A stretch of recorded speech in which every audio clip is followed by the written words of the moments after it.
All right, we are live recording. Hope you guys are having a great day and great week. So obviously, did not record any live videos for you, any podcasts this week, or not this week, last week. Geez, already rusty.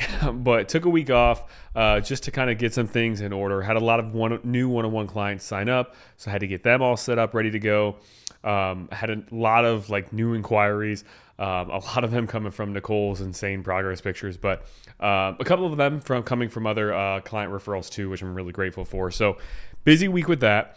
Also had my birthday this past weekend. So thank you guys so much, everyone who did comment on like my Facebook post or post on my wall, or I think that's what they call Facebook profile now, or anybody who messaged me directly. Really appreciate all the birthday wishes. This was a really special birthday, just reflecting on the past 31 years of my life and where I'm at now, especially the past 5 years of my life. Over the past 5 years, lost my mom, had troubles with my dietetic internship, had issues with like almost even getting kicked out because of dealing with depression, anxiety from my mom passing away, and then my dad passing away, starting my business, building that, taking some huge risks with my business in order to grow it, and to just be where I'm at now with the client roster I have, with it being nearly full. So by the way, if you are interested in one-on-one coaching, I definitely recommend applying ASAP, because those spots are probably going to be filled within the next a couple of weeks. Honestly, with like school starting up, a lot of people are wanting to lose some weight before the holidays, but we're just really thankful. And then with the I Thrive Collective, with everyone who's joined that and who has been interactive in there, which is my like lower group membership, where you can get coaching inside of there. It's just not one-on-one coaching, but you can learn a lot and you can make a lot of progress in there if you take advantage of the resources in there and the coaching abilities in there too. So just really grateful. So I appreciate all of you guys for all the support, and even all of you in this free group here too. So, but this whole thing, as far as the topic today, obviously you probably saw from the title, it is about why exercise alone is not really an effective tool for fat loss. I'm going to give you a very, very, very specific example as to why. So last weekend, Saturday, my wife and I and my son, we went to the zoo. So it's kind of funny. We actually went to the zoo last year for my birthday too, on my birthday, and we decided to go again this year. So it was fun. He was a little bit older, so he could like really see the animals this time. So it was a lot of fun. It was really cool seeing his reaction to the animals, and also like it's always fun going to the zoo and seeing animals yourself. I like to go to the zoo and see these, but. We went to the zoo, and we were obviously there all day walking around. It was hot too. It was pretty warm, probably in the 80s, sunny. So it was a great day to be outside and walking around, but obviously the heat gets to you a little bit. Racked up a lot of steps. I think my steps were maybe like 12,000-ish for the day, and it was just from being at the zoo, and a lot more walking around than what I typically do.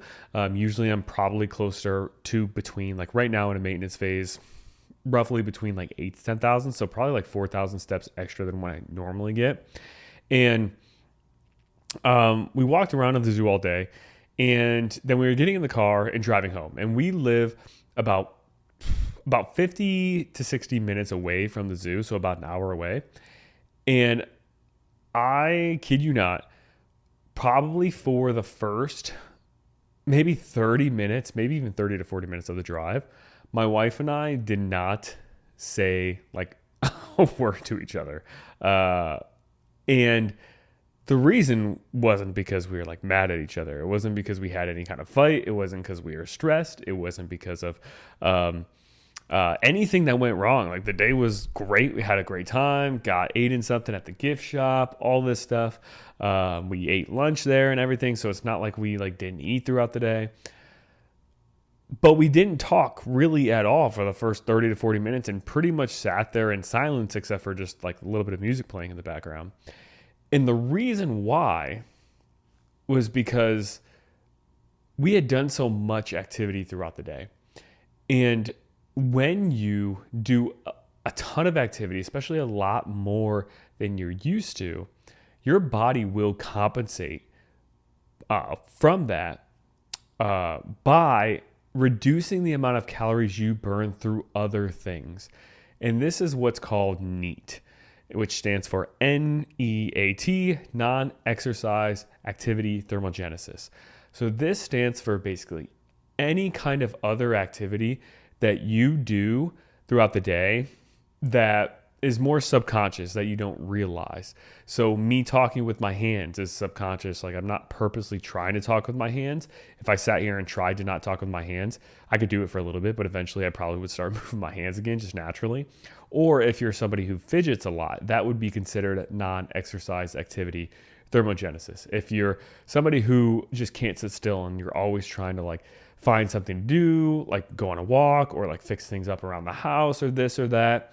Going to the grocery store even is something that's like activity, but it's not intentional activity really. Like, you're intentionally going to the grocery store, but you're not doing it for the purpose of like actually being physically active. There are other aspects to, like I said, fidgeting, tapping your feet, tapping your hands, and even talking too can be a component of non-exercise activity thermogenesis, as far as how often you're talking, how you are using your tone of voice too. If your body is sensing that it's been in some kind of energy deficit, whether it's you're eating a super low calorie diet or you're doing a ton extra of exercise, your body will sense that, and it will actually, like, you'll subconsciously talk in a more monotone voice and not use as much inflection of your voice in different tones, because your body is kind of sensing it's in a low energy availability state. Other things, blinking too. Like, if you are restricting your calories for a long period of time, you will actually blink less, because that takes energy. Everything that our body does takes energy. Even thinking takes energy. So if you're eating like way less calories than what you burn, maybe 1,000 calories per day, or you're like extremely active throughout the day doing something really strenuous, and then you finally get done and sit down on the couch and you just don't want to think about anything, part of that is because of these like subconscious changes in our NEAT, or our non-exercise activity. And it's funny because me being the like coach and the dietitian and the nerd, I literally thought about this on the drive. When we were like 30 minutes in, I'm like, wow, like we haven't said anything, and we're both exhausted from walking around. And I actually got a workout in. I woke up early and got a workout in before we even went to the zoo too. So I was really tired from that hard workout too. And I was like, this is a really great topic for a podcast to talk about this, because this is a direct example of your NEAT subconsciously being lower. And like, I don't know how she felt necessarily. She might have felt fine and maybe just didn't want to talk to me. But I was exhausted. And that was why I didn't really talk much. And I was just driving, paying attention to the road, the music, relaxing. And how many times have you gone and maybe you went to some really extreme HIIT workout, high intensity workout, cardio, a lot of interval training, circuit training, jumping, all that stuff. You did something really hard like that for 45 minutes and then came home, sat on the couch, and didn't want to move the whole rest of the day. Or you killed yourself in the gym for 2 hours and then you came on the couch and then just watched Netflix all day and didn't move. Like, I'm sure, like, if you're watching this or listening to this, you've experienced that at some point. And that is because of these adaptations that just naturally happen when your body senses, okay, in this 2-hour period, I burned this many calories, but I only had like this many calories coming in because, maybe you weren't eating while you're exercising, which is normal for most people. Your body senses that energy deficit. So it's like, okay, how can I get Joey or this person to like not burn as many calories, because your body doesn't want to be in an energy deficit over a long period of time, because that's kind of these alarm bells going off in your body saying, hey, like starvation might be coming up. So like that is a clear example. Another example, which I'm going to take you back to my college days. So this was in grad school, and I was in the middle of a fat loss phase, so I was purposely eating less calories than what I burned for the purpose of losing body fat. And my calories weren't super low, but they were lower, and I felt hungrier throughout the day because of that, which is normal to feel a little bit extra hunger, in a fat loss phase because you're eating less calories than what you burn. And I was feeling it a little bit.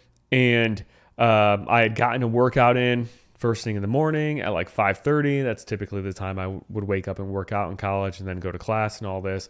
Went through my classes, had a lot of walking in between classes.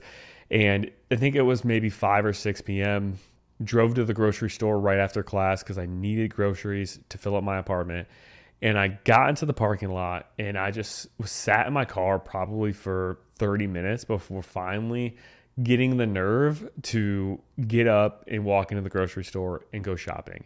And it wasn't because I had this fear of grocery shopping. It wasn't because I had this phobia of grocery stores. It wasn't because there was somebody in the grocery store that I knew I didn't want to see and I was trying to avoid or whatever.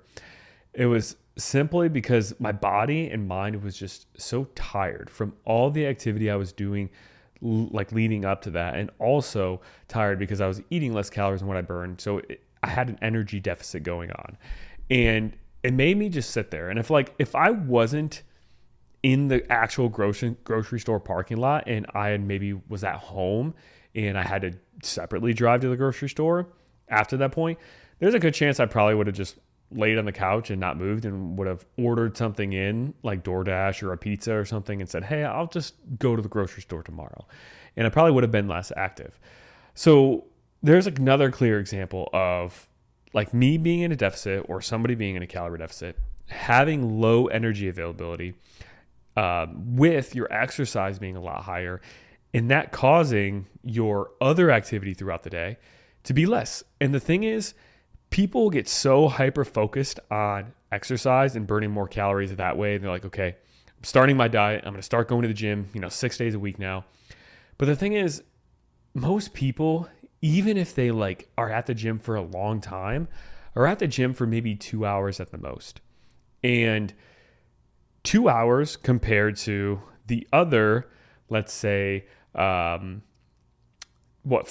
hours of the day you might be awake is very little. I don't even know what that percentage is, but it's maybe 12, 15% of your day that you're kind of accounting for there. Actually, yeah, probably around 12, 15. You can check my math if you want, but it's somewhere around there, which is a small percentage. So the amount of calories that you burn in the gym too, like if you actually calculate it, even in a 2-hour session, I don't know, depending on how much exercise you're doing, let's say, at most it's maybe 600-700 calories or so, maybe 800 at the most. Whereas you probably, like your body burns probably closer to 2,500 calories a day. So 800 out of 25 is only 25% of your calories burn throughout the day. And that's for doing a super long workout for 2 hours every single day. So it makes up such a small percentage of your total daily calorie burn. And it's that extra movement that you do. It is that talking to people constantly throughout the day. It's that fidgeting with your hands. It's that walking to the grocery store or walking through the grocery store. It's walking around. It's all that extra movement you do. It's cleaning the house. It's vacuuming. It's doing things there, doing yard work or whatever. Those types of things will burn so many more calories per day added up over time versus like a 1 hour super hard workout. So those things add up to be so much more. And if you tell yourself, okay, this is my baseline of activity throughout the day, these are the things I do as far as moving around, walking around, and you say, okay, I'm going to add on a 2-hour session of really hard exercise and burn 500 calories in that session, according to my watch, which those things a lot of times aren't accurate anyway, so I never tell clients to even pay attention to those. But let's just say, hypothetically, that was accurate, and you actually burned 500 calories in that workout. That will not result in you burning 500 calories more per day than if you did not do that exercise. So let me re-say that again. Burning 500 calories in a workout will not cause you to burn 500 calories more per day versus if you did not do that workout. And the reason being is this reduction in NEAT or subconscious activity that I just talked about. Because if you did not do that workout, your body wouldn't have been in that big of an energy deficit for the day. You wouldn't have felt as fatigued and tired. And instead of laying on the couch and watching Netflix for 4 hours when you got home, you maybe would have done some dishes, cleaned the house a little bit, maybe vacuum, maybe have done something like that. Likely that was more movement. So by burning 500 calories more in a given day, like you might actually, like in a workout, you might actually only be burning 200 calories extra through the day because it causes you to just lay around and do absolutely nothing. The other times you're not working out. So the changes in your energy expenditure, how many calories you burn per day from exercise, make a smaller difference than what you think overall at the end of the day. And also there are like tribes, and there's research behind this. There's tribes in like indigenous areas that they get like 30,000 steps in per day, and they really don't burn that many more calories per day than what like an average American would burn just sitting around. And that is because even though they are moving around so much, their body gets so tired and senses that energy deficit that it slows down these other areas of their energy expenditure to compensate for that, at least for the most part. So because of all these reasons and these examples, trying to just exercise your way into fat loss isn't the best route to go. Now, exercise is very important for overall health, so we want to still do it. It's also very important for body composition and your shape. Like if you don't exercise, but you just reduce your calories, then you're going to lose a lot of muscle. You're not going to look as toned. You're not going to look as shaped. So that's probably not going to be ideal for the goal you're probably aiming for. And also, like I said, the health benefits cardiovascular wise of exercising, also the health benefits strength wise, bone mineral density wise of exercise, the health benefits of blood pressure, blood sugar control, all those things. So we still want to have exercise in our routine for all of those reasons, for health and body composition, but for the purpose of I'm going to exercise more to burn more calories to achieve better fat loss. You're kind of fighting an uphill battle because the body is very smart and it will sense that deficit and it will try to slow down these other areas. So that's why it's so important that if you are in a fat loss phase, for one, you probably shouldn't be killing yourself in the gym for hours and hours on end every day. Now, if it's like 45 minutes to an hour and you have a really intense strength workout, resistance training that also builds some muscle, which also helps your metabolism too, and all these other areas, then yeah, push yourself in those workouts. But don't go in the gym and spend 3 hours killing yourself with, okay, I'm going to do this strength training workout, and then I'm going to do this interval training after, and then I'm going to do this circuit after, and I'm going to kill my body over and over and over to burn more calories. Because you're just fighting, like I said, this uphill battle, and your body will probably compensate for it the rest of the day through these subconscious ways. And then you'll end up, subconsciously sitting on the couch, laying around the whole rest of the day. And all those extra calories that you burn from those extra 1 to 2 hours of exercise that you didn't have to overkill it with and do, it's just going to be erased from you just sitting around more afterwards. So exercise, 3 to 5 times a week, some kind of strength training is what I recommend. 3 to 5 times a week, do some kind of strength training. Maybe one to 2 times a week, do some kind of cardio. If your strength training doesn't get your heart rate elevated, if you do feel your heart rate, kind of elevate, then maybe still include, some cardio in there, maybe once a week, maybe twice, but you might not need it, but it might be a good idea to maybe do a little bit of it if you feel like you're not getting that, increased heart rate from lifting. But do that, 3 to 5 times a week for maybe an hour and a half each session, probably at the most, unless you have a specific sport you're training for that requires a more time commitment. But don't exercise longer than that for the purpose of burning calories, unless you count maybe just steady walking as exercise. If you consider that exercise, then include that more because that's very low stress and it doesn't fatigue you as much. So walking more won't slow down those other areas as much as this crazy intense cardio. But this is a big reason why people who do a ton of Orange Theory or circuit training or all this kind of stuff, and their heart rate's super elevated all the time and this intense cardio for hours each week, why if you're doing that, you're probably not seeing the fat loss results you want, unless you're being very diligent about your calorie intake. But if you're not tracking your calories or your protein, and especially not having resistance training in there, and you're doing these like high intensity cardio workouts and trying to just like beat the fat loss out of you almost, and you're not seeing results, that's probably why. It's probably because your energy expenditure is slowing down in these other areas, while at the same time, a lot of this extra exercise that a lot of people try to do of doing like 2 workouts a day and this and that can cause your hunger to be elevated too, which can then cause you to overcompensate by not only subconsciously moving around less, and it kind of decreases that fat loss or that calorie deficit you're trying to create, but also increases your hunger, increases your cravings, so you end up eating a little bit more, which then erases that deficit even more. So hopefully this was kind of eye-opening and helpful to hear this story or a couple of these stories. Let me know if it was. Like I said, if you are interested in one-on-one coaching, let me know. Only have probably like 1 to 2 spots left, and then I probably will have to do a wait list. So if you are interested, definitely let me know ASAP.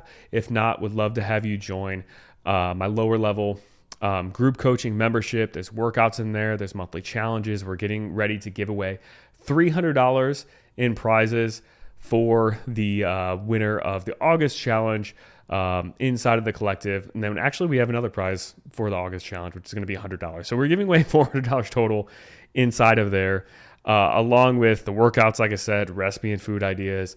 There's a classroom section or a course section with multiple videos showing you how to implement these fat loss phases on your own, how to calculate your calories, your protein, how to make adjustments, how to start a fat loss phase, how to do diet breaks, all of that, plus a community of women all looking and aiming to achieve the same thing, working on these phases themselves, working on their fat loss and weight loss. And you can join for just $25 a month right now, which is just insane for the amount of value like you get inside of there. So if you want to join that group, maybe I'll just post the link in the comments below, and I'll probably even post the one-on-one coaching application below too if you want it. So yeah, hopefully this was helpful. Let me know, and I will see you guys in the next one.